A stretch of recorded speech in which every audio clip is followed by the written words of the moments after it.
태풍이 이제 어느 정도 한반도 상공을 벗어나고 있는 상황입니다. 그리고 그 세력도 점차 빠르게 약화되는 모습이지만은 여전히 걸음이 느리기 때문에 안심해서는 안 될 상황입니다. 마무리가 좋아야 다 좋다라고 하죠. 이 태풍 먼저 안심해서는 안 되겠습니다. 계속해서 예의주시하시면서 또 여러분들 일상생활에 피해 없도록 주의해 주시기 바라겠고요.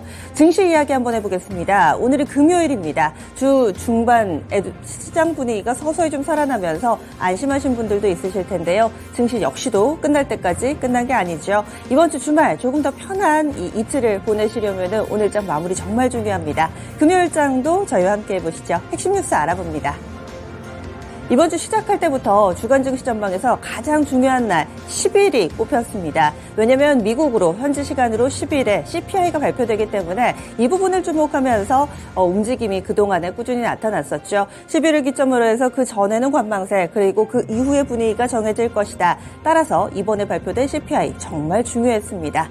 결론부터 말씀드리면 예상치보다 좋았습니다. 그러니까 예상치를 하회하는 모습을 나타내면서 물가 상승이 부담스러운 수준은 아니다. 라는 점이 확인됐는데요. 자세하게 전해드리죠. 이 7월의 CPI입니다. 전월 대비 3.2% 상승을 했습니다. 예상치가 3.3%였는데요. 이것을 아주 약간 하회하는 수치였습니다. 그리고 또 전월에 3% 기록했는데요. 전월보다는 약간 높은 수치라고도 볼 수 있습니다. 2년여 만에 2달 연속으로 전월 대비했을 때 가장 적은 상승폭이다. 블룸버그에서는 이렇게 분석을 했었고요. 세부적으로 보자면은 주택 비용이 늘어난 것이 이 CPI 상승에 영향을 미친 것으로 풀이됩니다. 다만 이 중고차 가격은 2달 연속 하락세를 나타내고 있습니다. 그래서 이런 부분들이 서로 상쇄를 했고요. 변동성이 큰 식품과 에너지 가격을 제외한 핵심 CPI는 상승세 이어지고 있습니다. 전년 대비했을 때 4.7% 오른 것으로 나타났는데요. 예상치보다는 그래도 좋았습니다. 예상치가 4.8%인데 거의 비슷한 수준이지만 예상치를 넘지는 않았다. 우려할 정도는 아니다. 우리가 어느 정도 감내할 수 있을 만한 수준이다라고 볼 수가 있습니다. 핵심 CPI는 지난해 9월 6.6%로 정점을 찍은 뒤 이 소폭 상승과 하락을 반복하면서 현재는 하향 곡선을 기록하고 있습니다. 이 CPI가 중요한 게요. 아무래도 9월에 있을 FOMC 앞으로 금리를 한 번 더 올릴 것인가 말 것인가. 제롬 파월 연준 의장은 그 사이에 나오는 여러 가지 데이터 보고 판단하겠다라고 했습니다. 그래서 이 CPI가 더욱더 중요했는데요. 패드워치 현재 어떻게 바뀌어 있는지 보겠습니다. 9대 1입니다. 동결이 거의 90%, 89%로 현재 나타나고 있고요. 지금 방송 직전에 캡처된 화면이기 때문에 이 부분은 계속 수시로 좀 바뀝니다. 그런데 9대 1의 비율로 이번 9월에 있을 FOMC에서는 아마도 동결이 되지 않을까라는 예상이 있고요. 올해 3번 남았다라고 말씀을 드렸는데 9월, 11월, 12월이 있습니다. 11월, 12월 패드워치상의 이 전망을 보더라도요. 계속 동결할 것이다. 상단이 5.5%로 나와 있습니다. 따라서 이 금리 동결에 조금 더 무게가 실리는 그런 CPI가 발표됐다라고 볼 수가 있습니다. 다음으로 이에 따라서 뉴욕 증시가 어떻게 반응했을까요? 소폭의 상승이었습니다. 이 시간 순서대로 보자면은 이 CPI 발표되고 나서 3대 지수가 1% 정도 오름세 나타내기도 했었는데 이 부분을 희석할 만한 그런 약간의 부담스러운 발언이 나오면서 상승 탄력이 줄어들었습니다. 내용 좀 보시면은요. CPI 조금 전에 전해드린 것처럼 시장 예상보다 나은 흐름을 나타냈습니다. 당시에는 이 지수 상승이 상당히 좀 좋았었는데요. 여기에서 시장이 또 주목한 것은 연방준비제도 당국자의 발언이었습니다. 이번에 이야기를 한 사람은요. 메리 데일리 샌프란시스코 연은 총재인데요.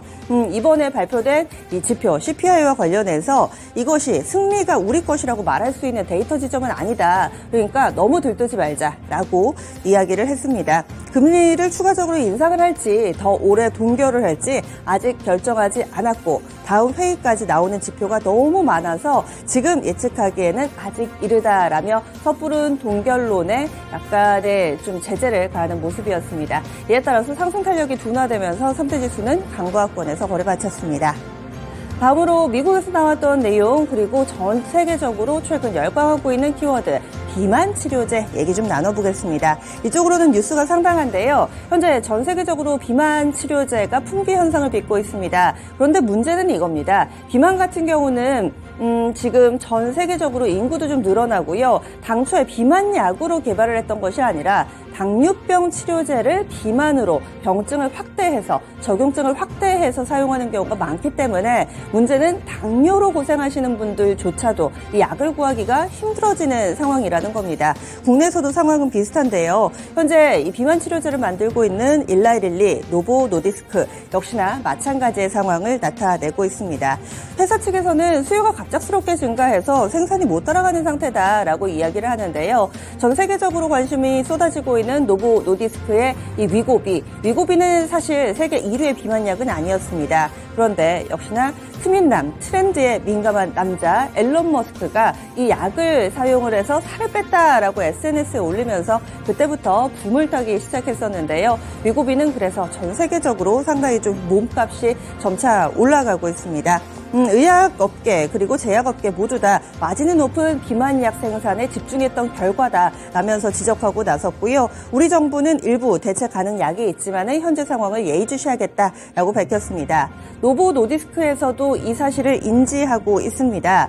회사 측에서 얘기한 바에 따르면은 내년까지 미국 내에 공급이 제한될 거라고 회사 측에서는 이야기를 했고요. 그리고 계속해서 제조를 늘리고는 있는데 그만큼 수요가 빠르게 증가하고 있어서 약국을 가기도 사기 힘들 것임을 인정한다. 미국 공급은 내년까지 계속 제한될 것이다. 이 회사의 CEO가 이렇게 이야기를 했습니다.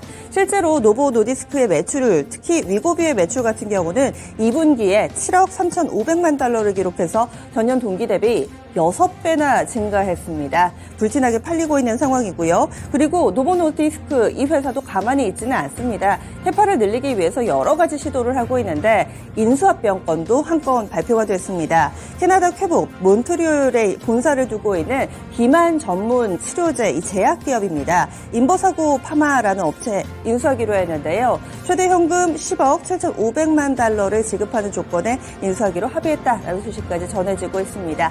비만 치료제 꾸준히 좀 국내에서도 연속성을 보여주면서 오름세 나타내고 있는데요. 관련주 한 번 더 정리해 보겠습니다. 대표적으로 넥스탄 바이오 있습니다. 어제도 13%나 오름세를 나타냈고요. 그리고 펩트론, 인벤티지랩, 대봉LS 등의 종목도 개별적으로 또 비만 치료제를 개발하고 있는 업체들, 여기에다가 한미약품을 비롯해서 CMO 업체들과 그리고 또 당뇨병 치료제를 개발하고 있는 업체들은 적응증 확대가 기대되면서 전체적으로 시장에 영향을 미치고 있습니다. 다음 소식 넘어가겠습니다. 이제 우주 비행이 현실로 다가왔습니다. 우주 관광 기업인 버진 갤럭틱이요. 첫 민간인 우주 관광 비행에 성공했다는 소식이 전해지고 있습니다. 여기에는 고객이죠. 이 관광객 3명이 타고 있었는데요. 파킨슨병을 앓는 영국의 전직 한우 선수인 올해 80살인 존 구딘, 그리고 또 헬스 코치인 케이샤 샤하프, 그의 딸인 아나스타샤 메이어스, 이렇게 3명이 고객이었습니다. 그런데 이번 여행의 이 코드명이 갤럭틱 02라고 하는데요. 비행 과정이 온라인으로 생중계가 됐습니다. 그래서 성공을 모든 분들이 좀 목도를 하셨을 텐데요. 당시에 티켓 가격이 2005년부터 버진 갤럭틱이 티켓을 팔아왔답니다. 당시에는 2억 6천만 원이었는데 현재 티켓 가격은 거의 2배에 가까운 이 5억 9천만 원을 기록하고 있는 상황입니다. 우주 관광 이제 발을 내디뎠습니다. 앞으로 꾸준히 좀 성장할 수 있을지, 다만 간만 미국 증시에서 버진 갤럭틱의 주가는 그다지 강하게 움직이지 못했는데요. 그럼 국내 우주항공 관련된 종목분들 정리하겠습니다.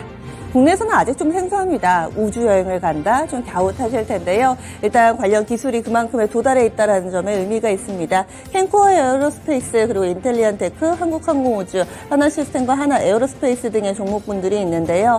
하지만 근래 이쪽 관련된 키워드들이 그다지 시장에 영향을 미치지 못하면서 어제도 다소 소외되는 모습을 나타냈습니다. 마지막 소식입니다. 국내에서는 이 카카오 압수수색 소식이 전해지고 있습니다. 금융당국이요. 카카오가 SM을 인수하는 과정에서 불법이 있었다라는 점을 근거로 해서 이 김범수 카카오의 창업자 김범수 미래 이니셔티브 센터장의 개인 사무실을 압수수색했다라는 내용이 전해지고 있습니다. 그런데 이것에서 뭔가 좀 혐의가 밝혀진다거나 하게 될 경우에 카카오 지배구조에 다시 한번 경량일 수도 있는 상당히 중요한 상황이다라고 업계에서는 분석하고 있는데요.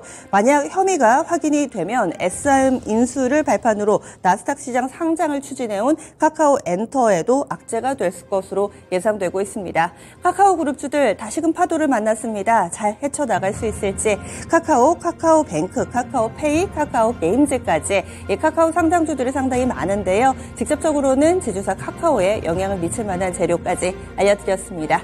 핵심 뉴스 여기까지고요. 그러면 오늘도 개장은 증권통과 함께 하시죠.